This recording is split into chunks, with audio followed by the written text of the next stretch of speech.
So, if you're scared of spiders, don't watch this video. Hi, welcome to the D's channel yet again. I was doing a very interesting little survey on underneath a house. The client called me up and said, this is the funniest story, right? So she's having her kitchen fitted by a joiner. What we call a second fix joiner. And while the plumber is putting pipework underneath the floor in the kitchen, which is a ground floor, he discovers that the air brick has been filled with filler foam. Now, some people do this because they think the air brick is there and it lets cold air into a centrally heated house and therefore it wastes money. No, the air brick is there so that moisture underneath the house, because the house is built on a foundation of brick, and then underneath that is soil. Normally, back in the sort of 1930s, 1940s, that was the way that houses were built from 1920s on, up to probably like 1970s, 1980s, then they started putting in concrete slab.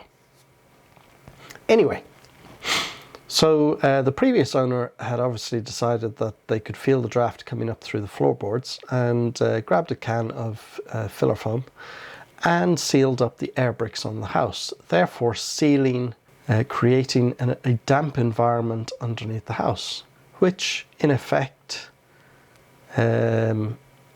basically starts rotting the timbers.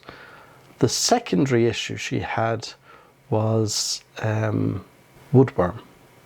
So on one side she's got like wet rot on her timbers going into the walls, and on another side she's got woodworm going down through the floorboards into her timbers.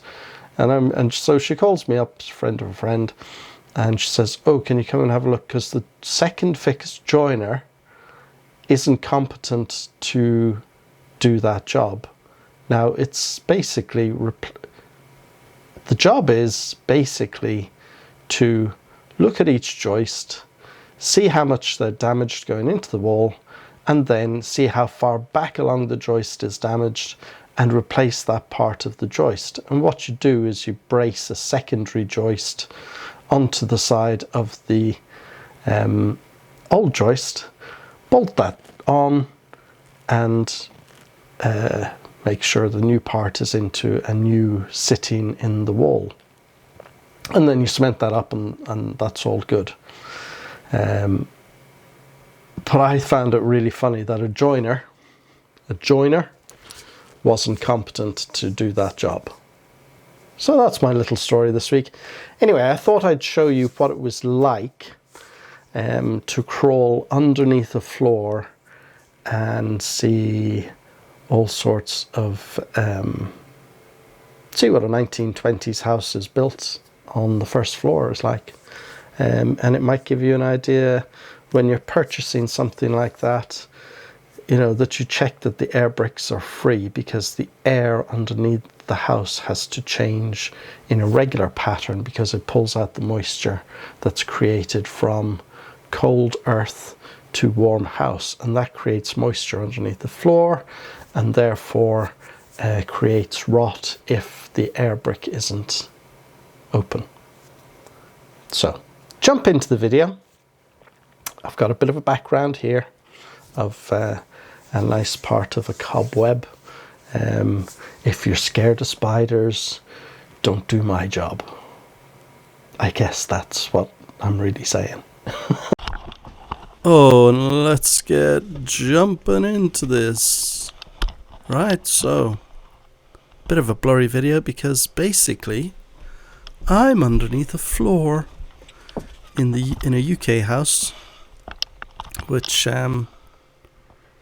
yeah, loads of cobwebs, lots and lots and lots and lots of cobwebs, and obviously spiders possibly rats, mice, gas pipes.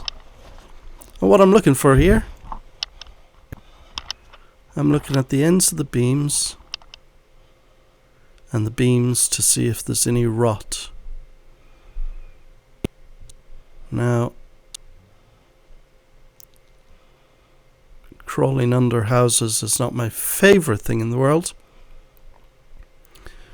However, I was called out to do a quote on a Saturday morning during COVID-19, where I bravely put on my set of overalls and boots and started rummaging around down here. Oh, the joys. And, as I'm sure you will see, the lighting is not the best. But, if you ever want to know what a UK house is built like, and what rotten beams look like,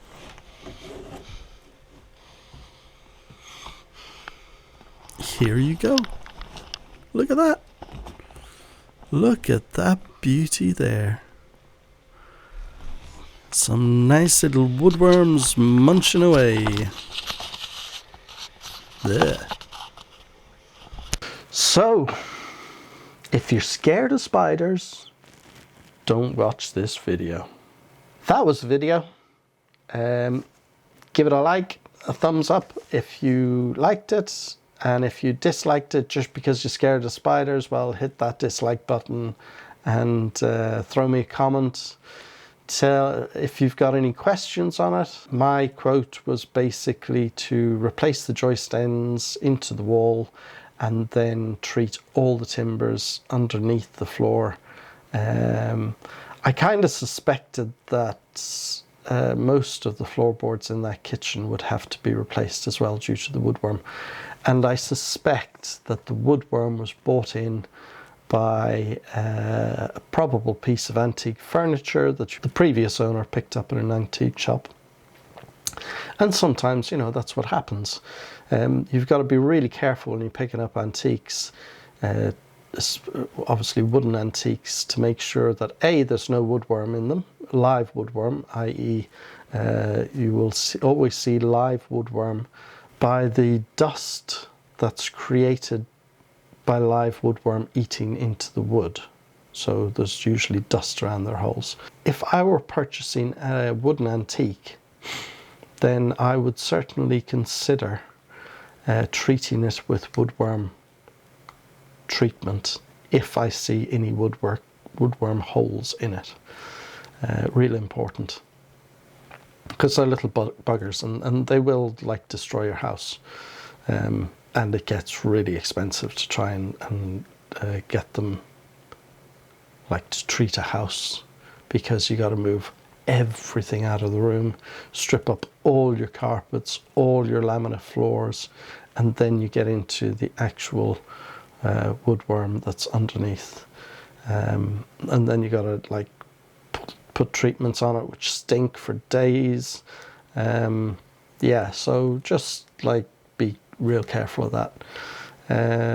Yeah, so anyway, if you like the video, whack a like up, throw me a comment, tell me what you want me to do next. I won't be doing any stunt work next week because that was enough for this week. And although I might be running up and down ladders, yeah, I might do that. You never know. I've got a few things to do on a ladder next week, I think, yeah. So that'll be my stunt work next week. Work is starting to start up again. And hopefully this COVID thing is going to end, because I'd really like to just go and visit some people and have a little party. Yeah. Take care of yourselves, look after yourselves, stay COVID free, and I shall catch you on the next one. Thanks for watching. Bye bye.